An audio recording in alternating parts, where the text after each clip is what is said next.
compañero de La Matanza, Beto Galeano, que ya estamos en contacto con él, ha tenido una larga trayectoria con respecto a lo laboral en el Ministerio de Trabajo de la provincia.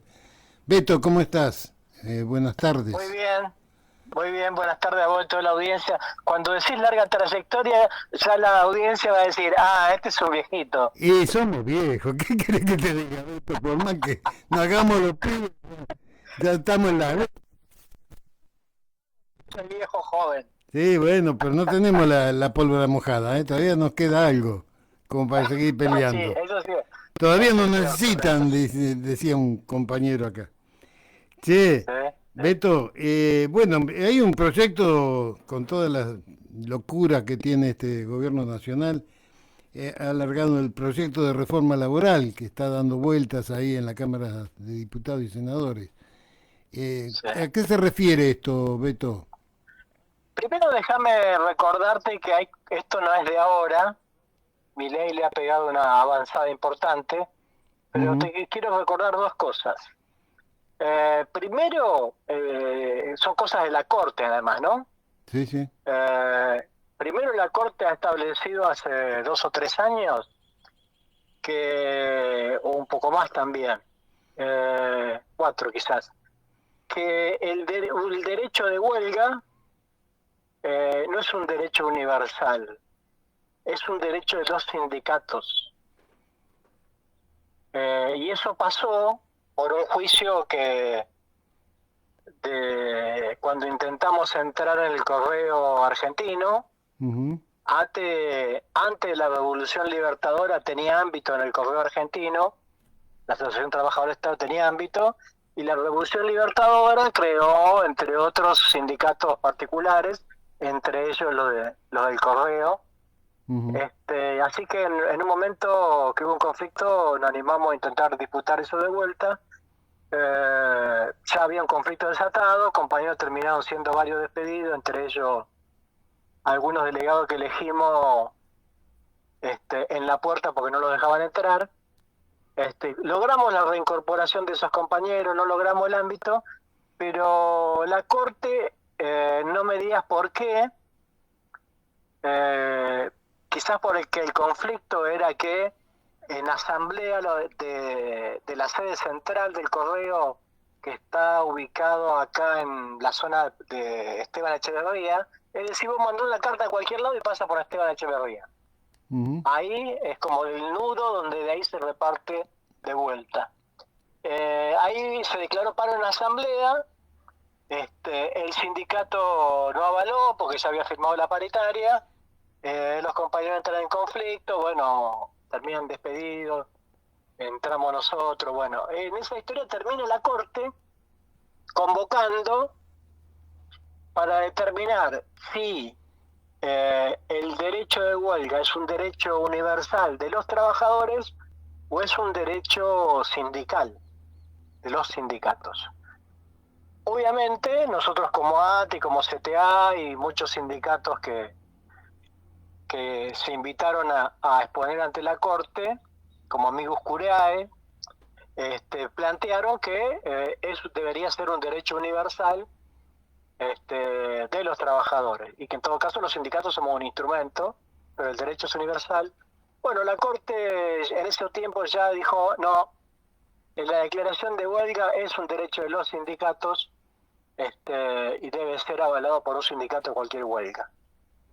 Eh, es decir, es un recorte liso y llano a las libertades de las y los trabajadores,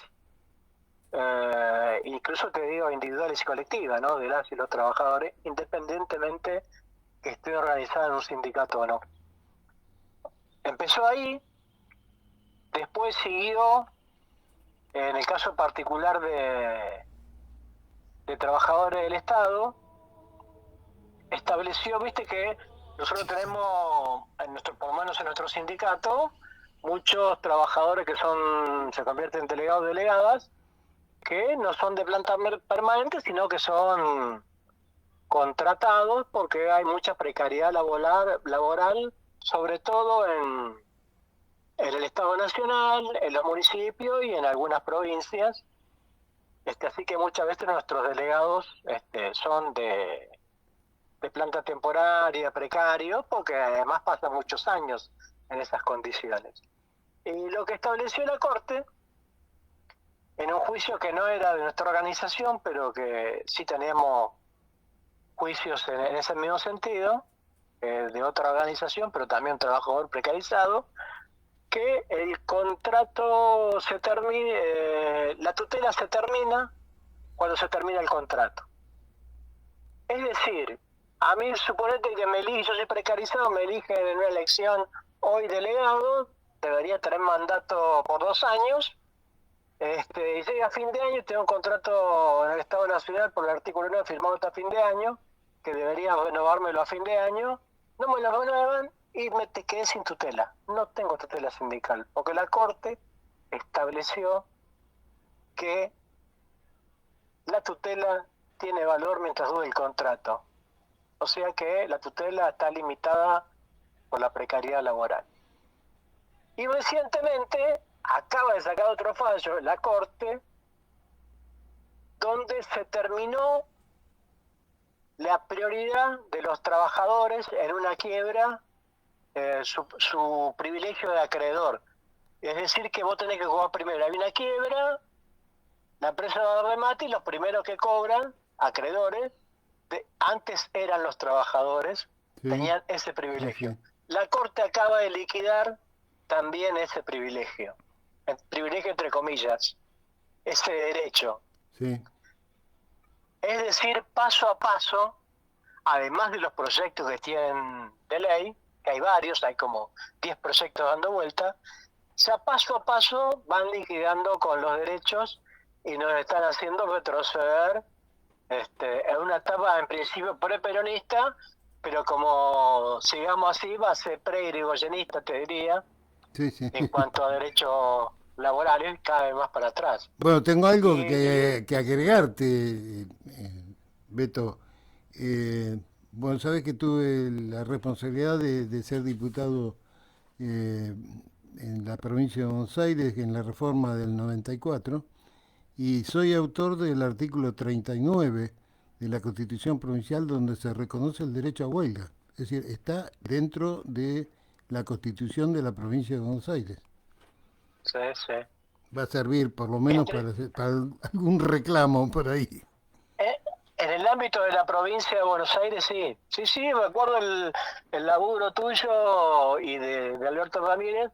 Sí, y sí. El otro día, ayer para ser más preciso, adquirí el compromiso. Hay un compañero que va a haber reforma de la Constitución en Formosa. Y ahí los compañeros están armando una lista como constituyentes, los compañeros de ATE y la CTA. Así que me comprometí, voy a ver si lo hago hoy sin falta, a mandarle justamente el artículo 39, porque le dije que ese había sido un laburo de compañeros de ATE que fueron constituyentes en aquel momento en la reforma de la Constitución de la provincia de Buenos Aires, y que nos había servido mucho en términos prácticos, por lo menos a los estatales, imagino que al sector privado también, porque se fija algunos derechos ahí muy claros, de carácter general. Incluso recordarás vos que Dualde nos suspendió el pago de la antigüedad en un momento, lo redujo a cero ese año y después puso el 1%. Bueno, hay fallos en los últimos años que eso ha sido inconstitucional, y lo que estamos haciendo juicio, digo estamos porque yo estoy en juicio, le están restituyendo el 3% de esos años que fue quitado el 3%, digo esos años, porque nosotros después cuando Solá fue gobernador, nosotros los recuperamos primero al 2 y después al 3%, volvimos a recuperar el valor de las adiciones por antigüedad del 3%. Pero ahora, justamente porque el artículo 39 es una de las causas, eso está permitiendo que algunos veteranos y veteranas de edad, que trabajamos desde esa época, que todavía estamos en actividad, pero también aquellos que están jubilados, están reconociendo la liquidación del 3% en esos años que fue recortado. Ujú, ujú. Sí, ahora. Y El eso está en artículo, base en... perdóname, el artículo 40 y 41, te aclaro, Sí, fortalecía el régimen de IOMA y del IPS, que no se sí, podía privatizar. Eso también está escrito en la Constitución, ¿no? sí, sí, y además que el sistema de inspección es intransferible, porque en Exactamente. un momento, ¿te acordás que también se especulaba con que o se iba a tercerizar o se Sí, iba a sí, hacer la nación? claro. Sí, sí, sí, sí, ha sido muy, muy valioso y de utilidad práctica. Digo práctica y concreta porque además a veces el ciudadano común que no está metido en estas cosas todos los días cree que son cosas que es letra muerta y que no sirven para nada y sí, sirven en términos concretos, a lo largo del tiempo sirven Sí, sí. muchísimo. Sí, muchísimo, porque en Y, estos tipos de y proyectos que siempre los liberales sacan a luz, ¿no? eh, Lo primero que apuntan es hacia las leyes laborales, ¿no? Por supuesto.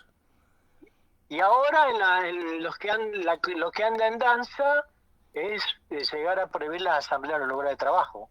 Sí, Es lo que también. tienen en común, este, lo que está saliendo a la luz, por quienes los proponen, por Marra y compañía, es que no, hay que cada uno decida si quiere afiliarse o no, y si le descuentan o no. Bueno, eso dicen ellos, pero en realidad los proyectos eso tienen las cosas más jodidas, es que no se va a poder hacer asamblea en los lugares de trabajo. Ujú. Este, y hay lugares donde ya como Chubut están planteando que no tiene que existir más tutelas sindicales. Bueno, hay toda ¿Qué una tal? ofensiva contra la organización de trabajadoras y trabajadores que sin esas tutelas, los que conocemos a los que militaron, yo particularmente a mi viejo, sin tutelas sindicales establecidos por la ley, después de mucha lucha, era muy fácil que te despidieran, ¿no? Te quedabas sin laburo fácilmente. Y sí, en los Es- estatales cada gobierno que entre nos echarían, y pondrían gente nueva, ¿no? Gente de Exacto, ellos. exacto, Sí, otra de las exacto. cosas es eliminar la indemnización, ¿no? Otro de los tremendos proyectitos de esta gente, ¿no?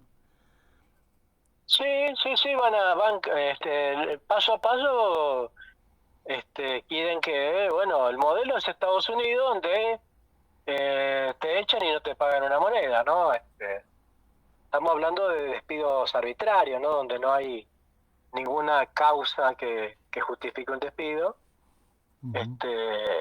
Y ya eliminaron los despidos discriminatorios, no en la parte de indemnización, pero sí la posibilidad de reinstalación.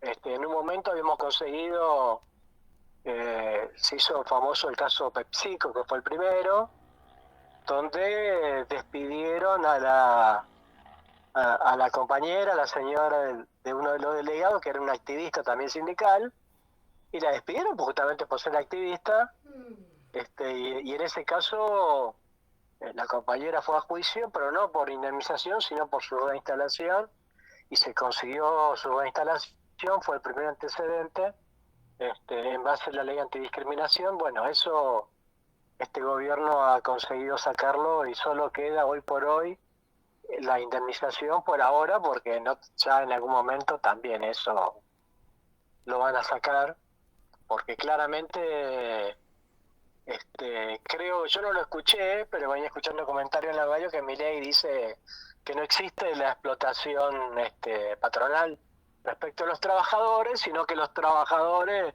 en realidad nos aprovechamos de las patronales, y que gracias a ello ganamos plata, una cosa así muy loca, Sí, sí, como todo como lo de no tiene acostumbrada a Sí, Milei, sí, ¿no? sí, sí, con todas esas salidas realmente tremendas. Así que bueno, esta es la situación, vamos a tener que pelear otra vez de nuevo, ponernos a la par de los compañeros para expresarle todos los peligros que conciernen una reforma de este tipo, ¿no? sí, sí, sí. Y te cuento de otro proyecto que hay. Sí, sí. Hay un proyecto que se está tratando, que lo presentaron a principio de año en el Comité Consultivo de la Superintendencia de Riesgo del Trabajo, Ujú. en principio ante los representantes de la CGT y la CT de los trabajadores. En esta última reunión nos incorporamos también la CTA autónoma. Establecimos un acuerdo de rechazo con la CTA de los trabajadores, pero es básicamente derogar la Ley de Higiene y Seguridad del Trabajo, la 19.587, y poner una ley que habla de buenas intenciones, pero sin obligaciones. ¿Qué quiere decir esto? Es como si yo te dijera, bueno, cuando te doy el registro, te voy a dar un manualcito de buenas intenciones, un manual de buenas conductas, aprendételo, pero si pasás un semáforo en rojo, no va a haber ninguna sanción. Si vas a una velocidad que no corresponde y superás el límite, tenés que saberlo porque lo vas a tener el manualcito, Sí, sí. pero no va a haber ninguna sanción. Están haciendo una ley que es de buenas intenciones, diciendo hay que hacer prevención, pero sin obligaciones. Sí, sí. Nosotros sabemos que los seres humanos necesitamos obligaciones que cumplir y que si no las cumplimos necesitamos algún tipo de correctivo para que las cumplamos, porque si no, la verdad es que hacemos cualquiera. Sí, sí. Muy complicado. Imaginanos cuando estamos apurados respetar los límites de velocidad. Sí. Tenemos que tener mucho compromiso con la posibilidad de lastimar al otro, si no, no lo pensás. Bueno, eso facilidad quieren darle a las patronales, y además, lo más peligroso de todo, que al final de ese proyecto, dice que se le da al Ejecutivo, al Poder Ejecutivo, la facultad de emitir un texto ordenado para la ley 24557, que es la ley de riesgo del trabajo, ley que nosotros repudiamos, no estamos de acuerdo, decimos muchas veces contra ella, pero sabemos que darle a mi ley las facultades que modifique la ley por decreto no hace para mejorar la situación Pero de los por supuesto. trabajadores, ¿Te imaginas lo está que muy puede ser? claro. Y yo tengo alguna idea, es pura especulación, por lo que hace muchos años escuché, por algún representante de una aseguradora de riesgo de trabajo, y por algunas cosas sutiles que dicen en ese proyecto de ley. Por ejemplo, hablan mucho de establecimiento, establecimiento, establecimiento, y en realidad el trabajo se hace adentro de los establecimientos y fuera de los establecimientos. Los muchachos que hacen instalación de luz, de agua, de telefonía, no laburan en un establecimiento, laburan afuera. Los que hacen los asfaltos, laburan no en un establecimiento, laburan en la calle. Bueno, eso de cercenarse, circunscribir la cosa de establecimiento y no hablar del entorno del trabajo, en términos legales y en términos concretos, creo que tienen en su cabeza en algún momento eliminar el accidente in itinere. ¿Vos pensás que todo Porque ahí esto... donde te dice, Sí, perdóname. ¿Vos sí, pensás que todos estos proyectos van a pasar por las cámaras de diputados y senadores o va a salir DNU? mira, se está tratando en diputados los proyectos de reforma laboral y esto se está discutiendo en esto último en la Superintendencia de Riesgo del Trabajo, así que lo calculo que a fin de año lo empezarán a presentar. Es decir, vamos a depender mucho también del resultado de las elecciones legislativas de noviembre, de octubre-noviembre. Ujú. No recuerdo la fecha exacta para cuál están convocadas, Sí, sí, pero octubre. vamos a 22 de depender octubre. mucho de eso. Mm. Claro, con lo cual, mi sugerencia es que a todos aquellos que tienen un trabajo formal o precario, que no se suiciden, no se peguen un tiro en los pies, que no le pase como a esos padres estadounidenses que votaron por Trump para que se lleven a los migrantes ilegales y ahora le están deportando a su hijo, Mm. que no les pase como a ellos y que sepan dónde emiten el voto, que sea donde sea, sean diputados y diputadas con compromisos concretos con aquellos que trabajan todos los días, ¿no? Sí, sí. Sí, es así. Bueno, Beto, muchísimas gracias por tu intervención. Te vamos a estar llamando cada tanto para que nos tengas al tanto de... Vamos a ponernos a ver cuál es la situación que se van presentando y de acuerdo a eso vamos a ir desarrollando un tema por tema de lo que vayan presentando ya como proyecto, ¿no? Y, Dale, sí, sí, será y un gusto. bueno, gracias Beto Galeano, compañero de años de ATE La Matanza y del Ministerio de Trabajo de la Provincia de Buenos Aires.